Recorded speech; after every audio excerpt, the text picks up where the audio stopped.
to the Gentleman Ultras podcast in association with The Guardian. This is also going to be on YouTube. I'm your host, as always, Richard Hall, and we have Emmet Gates, as always. And I am absolutely delighted to say that we have CEO of Parma, Kyle Krause, with us today. I mean, this is a big one for us, so thank you, Kyle, first and foremost, for joining us. How are you today, anyway? How is things? How's things with Parma? What's the day-to-day like as you're going on at the moment? Well, I think first, Richard, Emma, thank you so much for asking me to be here. It's great for me to be able to sit and talk about Parma Calcio. So what's a better way to spend some time? So I appreciate you asking, and I certainly enjoy the topic and the opportunity to talk about it. I think for kind of a status update, as you're asking what's happening, I just came back from Italy a few days ago. I had a chance to be there for the first couple of days of training as we do our summer training. Got a chance for me to meet some of the players for the first time face to face, and then also some of our players that called up. So for us, it's a bit of some new faces, new roster going into training. So to meet them, get a chance to meet Enzo, and then some of the other coaching staff that we've added. So we've made a lot of changes on the sporting side, particularly, but also on the business side. And so just a chance to spend some time with them, get up in the mountains, and get to meet and watch them training. So it was a delightful few days for me. I had to watch the last two friendlies, including yesterday's, on home. So I'm sitting with my little YouTube on the big screen, watching something. So it's been fun to watch. Always better be there in person, but it's nice to stay connected. Yeah. I mean, there's a lot of questions that we want to ask about. Obviously, continue with that current status. Obviously, the change of coach. Obviously, it's Serie B, but there's a lot obviously going on. Questions about Tardini. But can I just take you back a little bit and, watching videos of you talking originally about, Parma, the way that, you and your wife got married in Italy, the way that, you think your grandparents in Sicily, this association you have. Emmett and I very much associate with that love of Italy, that love of Italian culture. It goes far beyond football. I think me and Emmett can understand it as why Parma, because of the history, because of what's happened in recent years. But from your own words, can you just let us know a little bit of what, for our listeners, what made that decision to go for Parma? Why was it there? Because when you look at your association with Sicily, you could at the time have said maybe Palermo, something like that. But Parma obviously really got something with you. Yeah, I think certainly you said it well. As an Italian American, I've got a passion for Italy. Just as you mentioned, from the standpoint of got engaged and married there. One of my sons got married there. Opportunity to have two wineries there. Just really love everything about it. And yes, my great grandmother is from Palermo, and so Palermo is my second club. But for me with Parma, it was a bit of just looking. I started to just look at potential opportunities in the future. Gee, someday will I be lucky enough to be able to own, any club in Italy? And you start looking and talking, and we've got our American soccer team, and looking to make change their different conversations, stadium, etc. So I was doing a little more work on this thing and started to come across to maybe something pale. I'm like, wow, okay, what's that? And as we looked at the list, and like probably any business, there's always more things for sale than you realize as an outsider looking at it. And as we looked at the choices, for me, Parma was an easy first choice. And even when you buy something, you always look back, 30 days later and say, is that the right thing? And boy, no hesitation. So for me, what you mentioned, right? We have fantastic history. The fourth most European trophies of any club in Italy, but the 16th most European trophies of any club, period, which is kind of fantastic history. So we've got that history piece, which certainly from a worldwide meaning standpoint is great, but it's a great fan base. Very supportive fan base, very positive fan base, a great city. You guys been to Parma? No, unfortunately not. Beautiful city, great food, great people. So you kind of look and it became more so in hindsight than in foresight. It's really a no-brainer from an opportunity standpoint. With great previous owners, so it was just a fantastic opportunity. I'm super excited about it. No, very much so. Emma, I think you wanted to talk about a couple of things, maybe of nostalgic nature as well. Yeah, Kyle, you probably don't know, but in the 1990s, Italian Serie A was basically shown on live on Channel 4, like just terrestrial TV. So that's how Richard and myself fell in love with Serie A. And Parma almost became everyone's second club in a way. You know, they had the English club, Manchester United, Chelsea, Liverpool, whatever, but it was almost like Parma were everyone's second team because they had all the great players like Gigi Buffon, Hernan Crespo, Fabio Cannavaro, and so on. And obviously, as you alluded to, they won several European trophies, the UEFA Cup twice, the Cup Winners' Cup. So there's such a great Parma evokes such great memories for people in the UK, and it was nice the news. It was when it was announced that yourself, the Christ group was taken over. It went down really well here because people always like to see Parma doing well. Well, I'm glad to hear that. I mean, it's not always you want some foreigner to come in and buy your club. So I'm glad that the English thought well. I mean, the Italians and the people in Parma have been super friendly to me too. So I've been pleasantly surprised at the warm reception. I think especially because, as Emmett said, there is such a feeling for Parma, but also, we've talked about this before on previous podcasts that we think that Italian football to evolve, like we've seen English football evolve, needs sometimes foreign ownership, and we've seen Rocco Commisso, who we've interviewed before here, at Fiorentina, obviously at Bologna as well. We've had Venezia have had in the past North American ownership, and it does evolve. It makes I think Italian football needs that. And one of the questions I had for you, because unfortunately, we can't. We're not always full-time journalists, and I work in a corporate background. But what makes it interesting for me is because how how do you want to brand Parma moving forward? Because one of the things I heard you talk about in the past was that it's very much on youth developments. Young Italian players really looking at the Tardini, and I think that for us is quite exciting because I think a lot of Italian clubs in the past have failed to do that. Failed to look at the youth systems, and it's a big miss. And so for a rebrand of Parma, looking at the Tardini, maybe changing a few things, modifying it, because let's face it, all Italian stadiums need modifying with even with the very difficult structures around that. Um, yeah, it seems quite exciting. So, are we wrong in thinking that that's the kind of brand message that's being put across, or is there something different we're missing?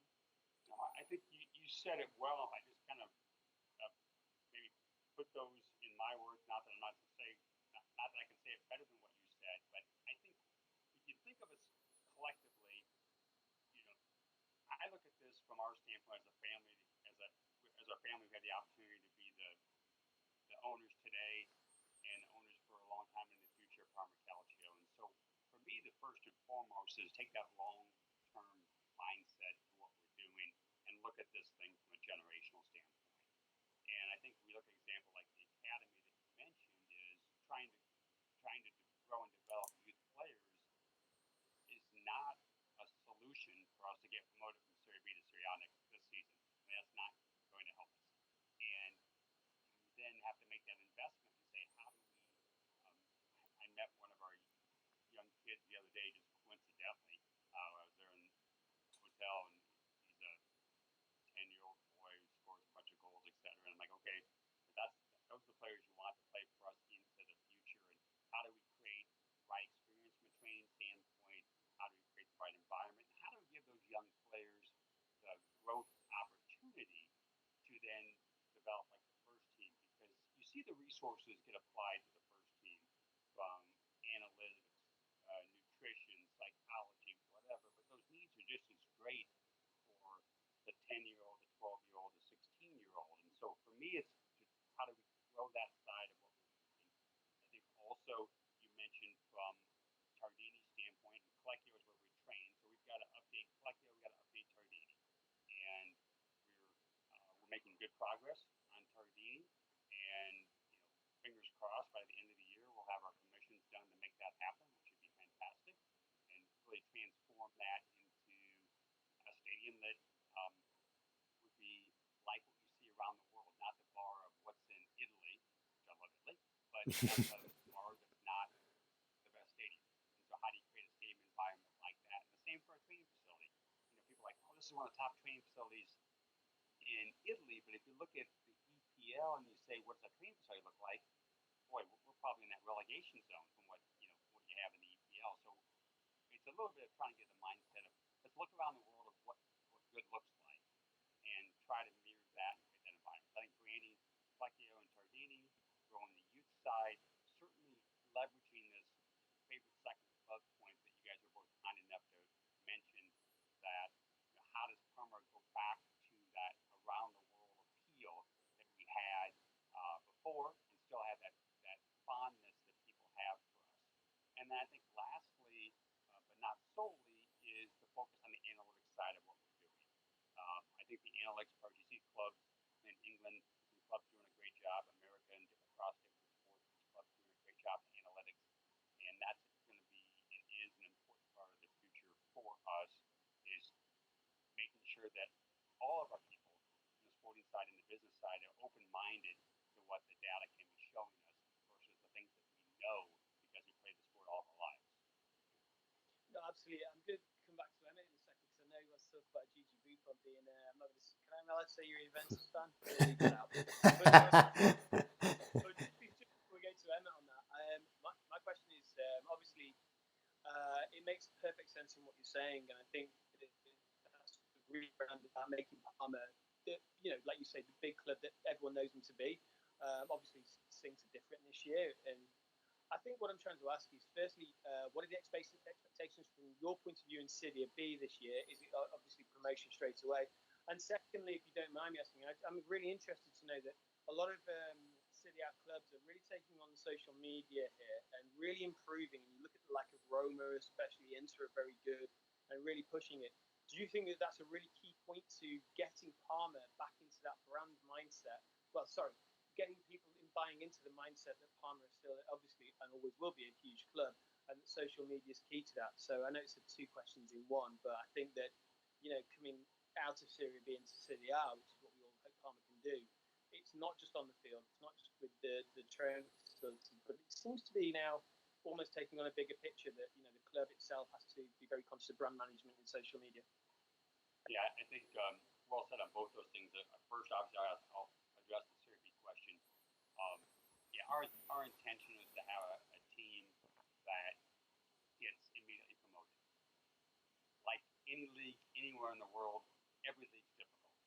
And if promotion was easy anywhere, to win a league was easy anywhere, I don't know where that would be. And so I look at the competition in Serie B, I'm actually happy that it continues to get stronger. I think it's good for the sport, it's good for Italian calcio, and that's important to all of us here that are talking. So that part, I look at this in a less selfless way, saying let's grow Serie B, let's make it strong. It's a good thing. For us, I look at our team, and we're not making really any player decisions because we got relegated. Meaning, we had great players like Dennis Mann that say immediately, okay, let's whatever, sell Dennis and get the cash and do something while we're in B. No, this is a knock on wood. This is a 1-year thing for us, no promises, and we're going to go at it with a strong squad. We look at what we're doing over the summer. We've added talented players, not players that can play in Serie A in a year with us, not just players that are good enough and wholesale selling of who we have for different reasons besides the growth of what we're doing. So that's the answer there. I think from a social media standpoint, I very much believe in the power of social media. I'm on Twitter myself and enjoy interacting with fans all over the world in what we do.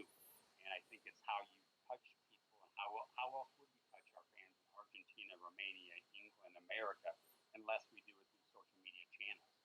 I think today we do it so-so. And I think there's a much better way that we can do it, and we will focus on doing it better. And I say that in the sense that, I think previously our club has been run in a way that was very Italian-centric and we go from D to G to B to A. There's a different mindset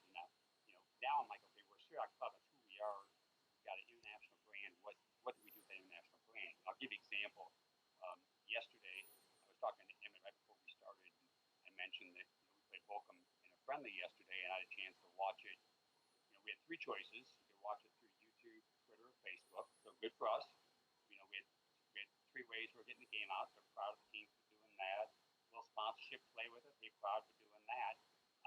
But interesting, the feed of the game by us was in Italian. The feed of the game by Bochum was in German. So in the world, X percentage of the people can listen to the game in those two languages.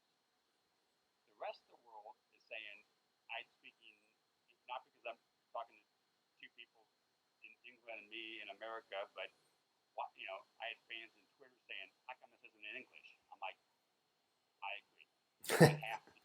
We've got to market around the world. Not ignoring our Italian fans who we love and show up and create that great environment for Tardini, but also from a branding standpoint, we have to do both. So my answer really is yes, we'll get there, but we're doing all this very quickly, and so we will get a better job what we're doing social media wise. But yes, it's very important. I think also with social media, if I can go this, the social message is important too, not just the social media, and it's part of who we are as a club and what we can do from a messaging standpoint, and that becomes a worldwide message also. Does that come from the obviously with your company? You very much make it like a family feel. Is that what you want to do with the club as well? Yeah, I think it was interesting. We hired a fantastic new head of goalkeeping for us out of Sweden, Sweden national team goalkeeper, and I met Mats for the first time when I was at training last week.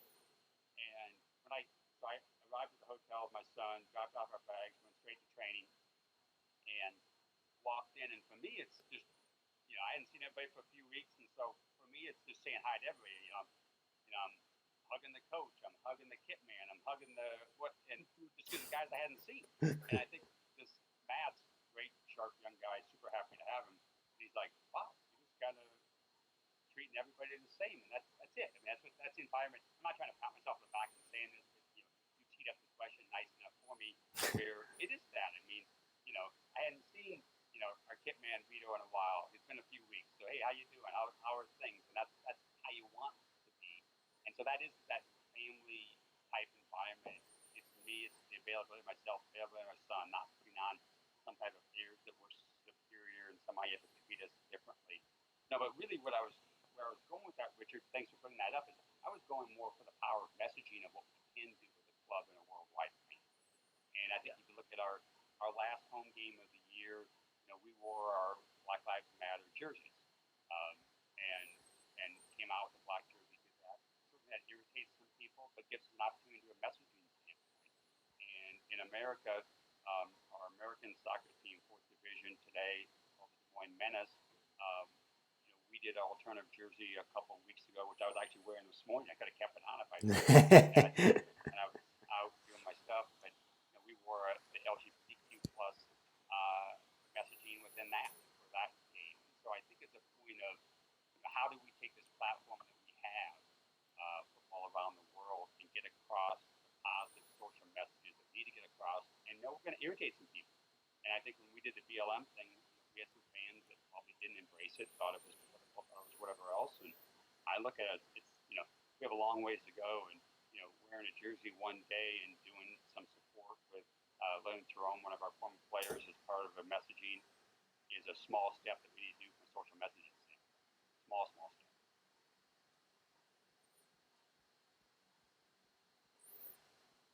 Kyle, obviously, Parma have made news the last couple of months with the return of arguably the greatest goalkeeper that's ever lived in Gigi Buffon.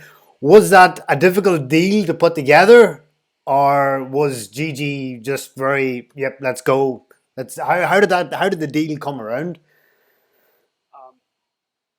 Good question. I think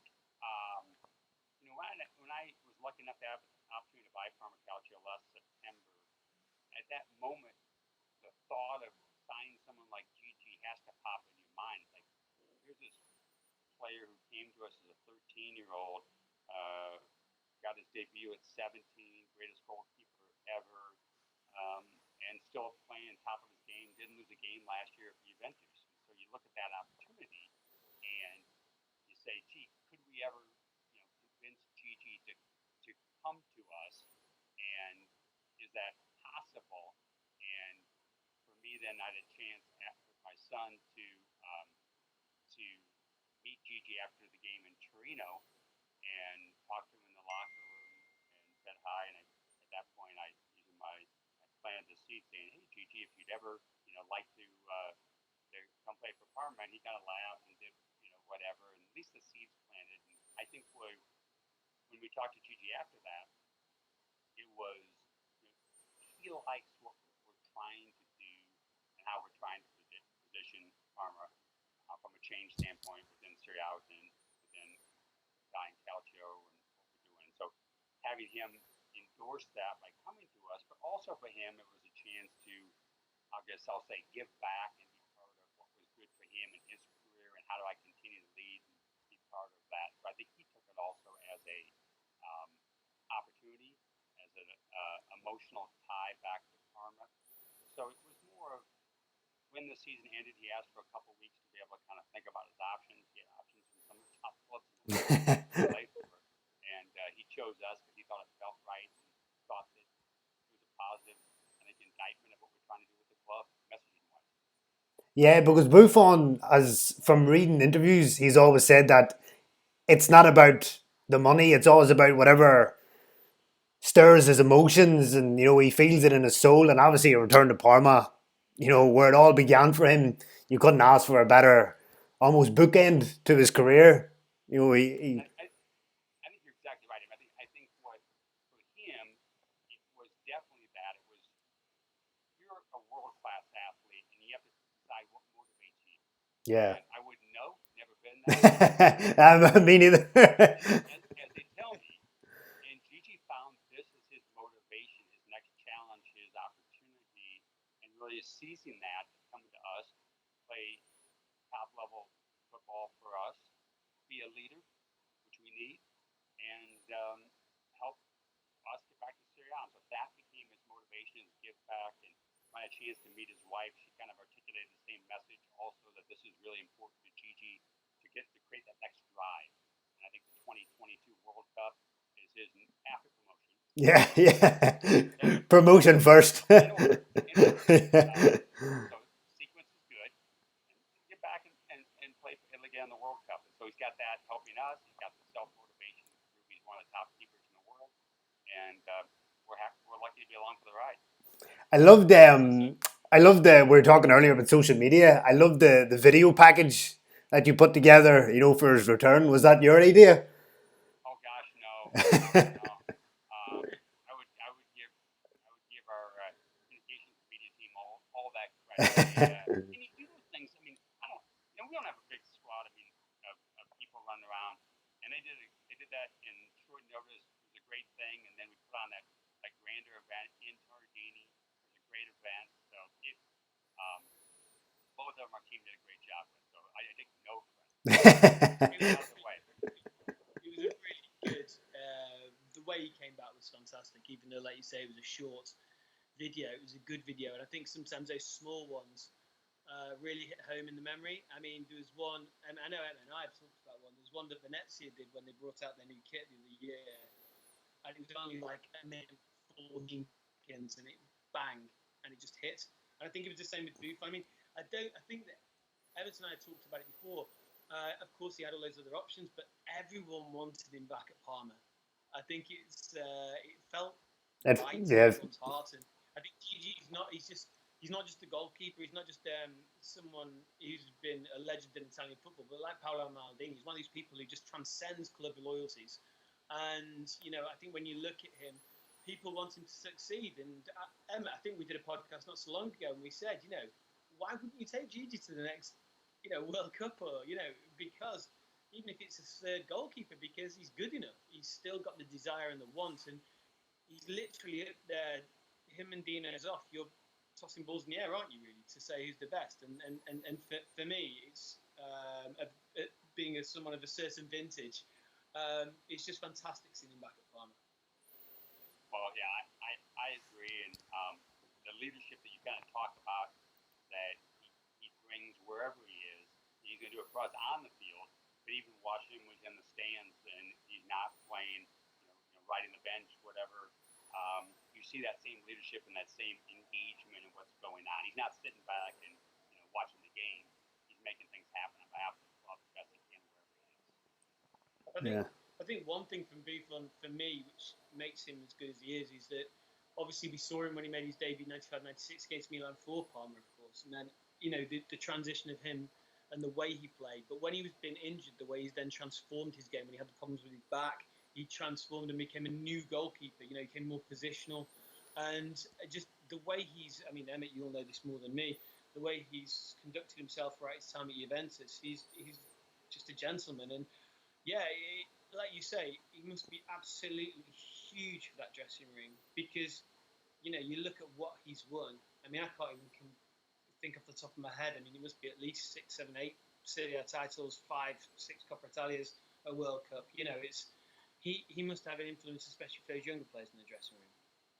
I think it's that. I look at our players' reactions, and you can see it, even on social media. I mean, for them, it's just this dream come true to be next to a legend. It's like players who, did, the older ones maybe could think they could and had played for them, but for the younger ones, like, oh my gosh, I'm on the same team with Gigi. And it's kind of that little bit of just love. But you watch him in training. He's not sitting back and doing whatever. He's trying to earn that right to be the number one goalkeeper and do what he has to do and lead and train and do the drills and win the drills and not win the drills and do with all that passion and enthusiasm that he does. So he's the leader that we want. Yeah, definitely. When you back in Parma, are you going to spend quite a bit of time in Italy, or does business take you into the States more often now? Or I'm a bit of back and forth. I was there, as I mentioned last week, for the opening of training. Got a chance when Gigi arrived to be there, spend some time with Enzo, meet some of the more time with Enzo, meet some of the new staff, meet some of the staff for a little more in-depth time. I'll go back again in 10 days or so. I'll catch our last couple friendlies. Then I'll come back home for a few days, then go back to kick off the season in Coppa Italia in the first couple home games. So it's a bit of back and forth right now. It's between training, friendlies, Coppa Italia, and the kickoff of the season. So it's then we get, I wish we could be like England and actually announce when our games are going to be sometime into the future. But it's a bit of a surprise right now when we play. So I'll have my schedule a little more cemented once they tell me when our games are actually going to be and going to play. But that's different. Yeah, I think Emmett and I have had many conversations about this, about trying to plan it. For us in Ireland and the UK, we go out a lot to Italy to watch games, and planning it is the biggest thing. It's a nightmare. Logistic nightmare just to plan to. It was just on a quick note from that, which made me laugh the other day. Me and my wife decided to book to go. I generally follow Inter, and booked to go to San Siro as we do every year, many times. And I thought we'll just pick a date in October, and the fixtures come out, and for the first time ever, and you couldn't believe it, Emmett, neither Inter or Milan are at home. And it's the first time I can remember since 20 years. And Italy's got a bit of catching up to do, hasn't it, Emmett? Yeah. Kyle, I just want. I think August 8th we're going to play an Inter if you want to come over and watch. I would absolutely love to if restrictions allow. Trust me, I certainly would. Kyle, I read this morning, I think it was yesterday, that there was a Lega Serie A meeting about proposals in the next couple of years to reduce Serie A to 18 teams. Where do you sit on that agenda? Emmett is going to rub it in that I couldn't be in that meeting because I'm in Serie B. But I mean, you're being so nice. Sorry, kids. But it just. Thank you for mentioning that. But I look at this and think, to me, the mindset has to be we're in a growth sport and a growth business, and that's how we act.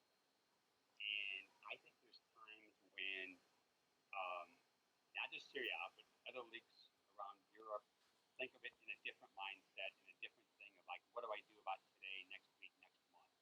And I know we're coming off COVID and tough times, and all of us have lived this pandemic, and I'm not trying to shortchange that. But you tell me, is Calcio a growth sport betting on the growth sport side. And if you're a growth sport, you're not betting on 18 teams, you're betting on 20 teams. And you're betting on 20 teams in Serie B. And you're betting on a more inclusive Coppa Italia instead of a restrictive Coppa Italia that we created this year. And I think, especially after the Super League, is hard to believe. I know people have the best intentions of making a decision. I'm no expert, but yes, we should have 20 teams in Serie A, 20 competitive teams. I mentioned Serie B. Serie B, the competitiveness in Serie B is very high. Yeah. There's some strong clubs with strong ownership and mission and what they want to do. And there's always the ones that get promoted that hadn't been in the league in a while, and that part's always exciting.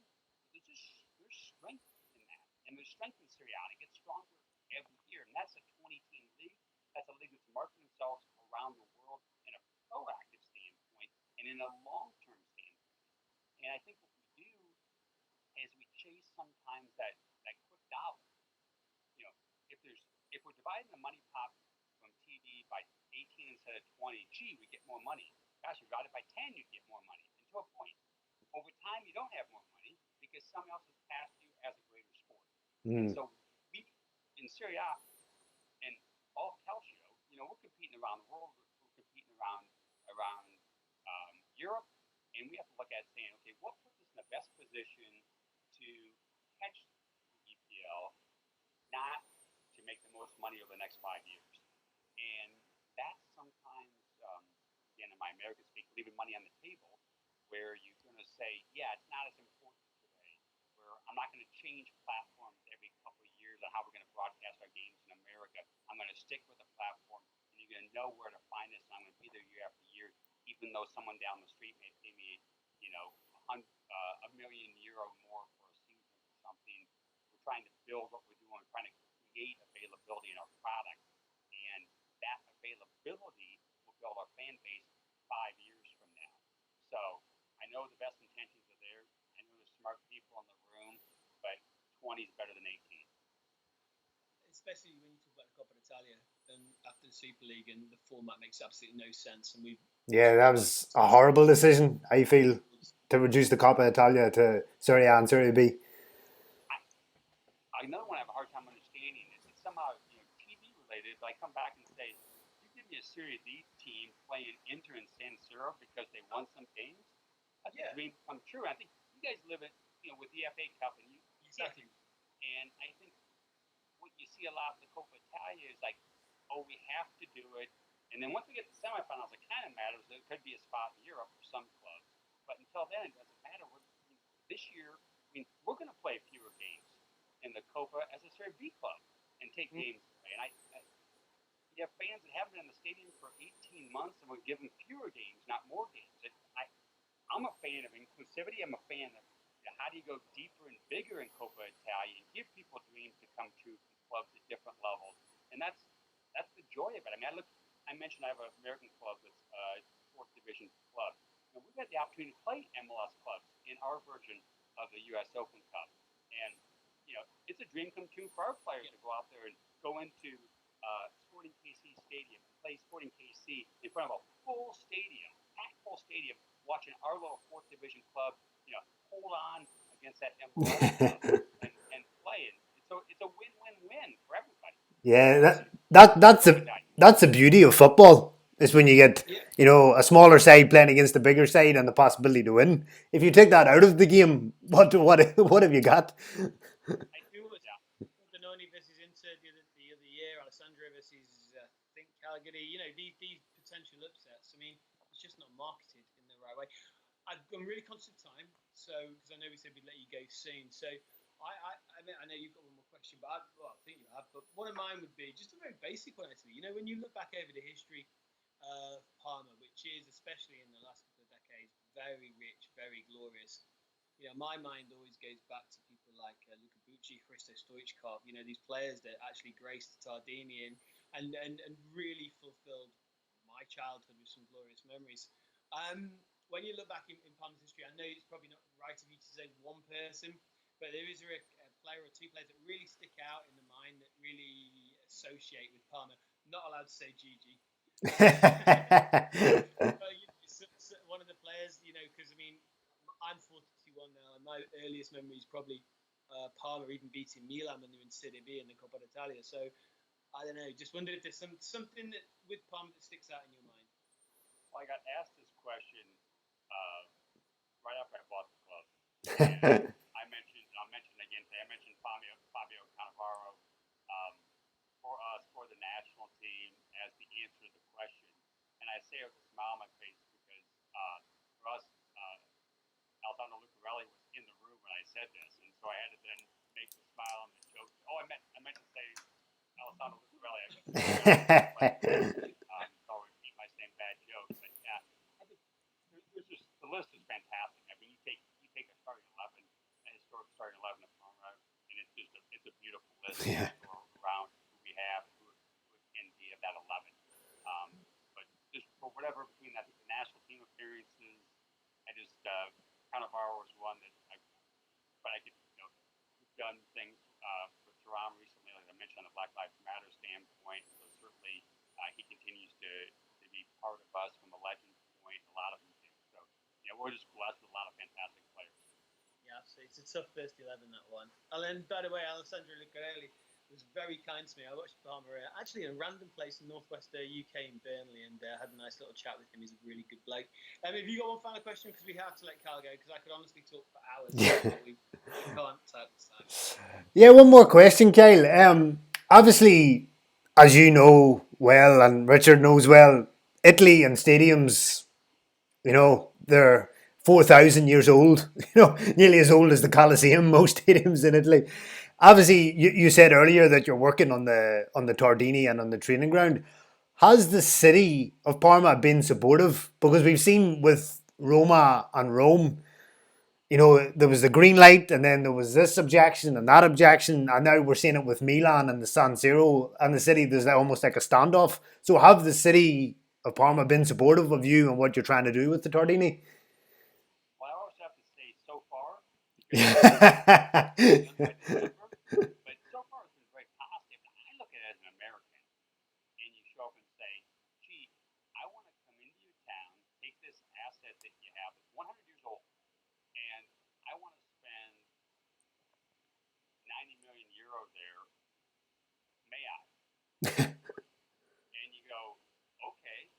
And you think from Parma's standpoint, you take this and you say, you got the stadium. We're lucky enough that our city and our club has the same name. So around the world, Parma as a city, Parma as a club, we're creating a marketing and branding message for the city along with for the club. Yeah. And it's not about politics. We're going to do the right thing. We're going to make sure we build it sustainably. It's important to us as a company, as a family.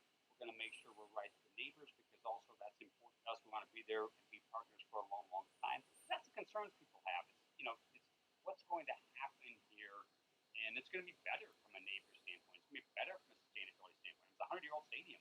How sustainable could it be? And so far, the city's been fantastic. I met with the deputy mayor last week when I was in Parma. Another positive meeting. So we feel good, and hopefully this few moments of me talking ages well. Hopefully, fingers crossed that everything, that the green light will be given in December. And yeah, because stadium renovation is key, I think, to the future of Serie A and Serie B clubs. Yeah, and I think you being in England, you see it. You got, for the most part, fantastic stadiums across, and you get a fan experience, and you create the number one football product in the world there. And I think with Italy, you have to think of that bar of saying, what are stadiums like around the world, and what's that look like, and what do I have to do to be competitive, and give a different mindset. I know when we surveyed the citizens and fans of Parma, like, what do you want at the new Tardini? And it's a little bit, you don't know what you don't know, because you only know it. I'm not saying they only know Italian football stadiums, but that's what you kind of know and think of. Yeah. Say, no, but it could be this. Oh, yeah. Okay. Because why would you want to go to an Italian stadium to eat a meal? If you've ever been to an Italian stadium and tried to eat a meal, it's not a great experience. So, it's kind of looking more in the sort of Bundesliga model, where there's a place for everyone, isn't it? I mean, sometimes it's English football stadiums are criticised for being quite sanitised, but it's having a place for the family, the place for the media, the place for corporate, the place for the ultra. You know, you've got to keep that atmosphere as well. I think that's crucial to Italian stadiums. But listen, Carl, I don't want to cut it short. We could go on. Trust me, we won't scratch the surface. But I just want to thank you from everyone here at the Gentleman Ultra, and obviously related with the Guardian. Thank you so much for your time. It's been brilliant talking to you. It's really made, I think, me and I can hopefully speak, and really happy about. I feel so positive about the future of Parma and where it's going. And something, as Emmett rightly said before, is a club that in England is very much to people's hearts. It feels like it's in really good hands. So, Carl, thank you so much for talking to us, and hopefully we maybe talk again soon. No, I appreciate being asked. Like I mentioned at the beginning, it's a thrill for me to be able to talk about Parma culture for a while. It's a topic I have a lot of passion about. You guys are nice enough to have me on, so I appreciate. Love to come back. Thank you for having me, and yeah, forward to Parma.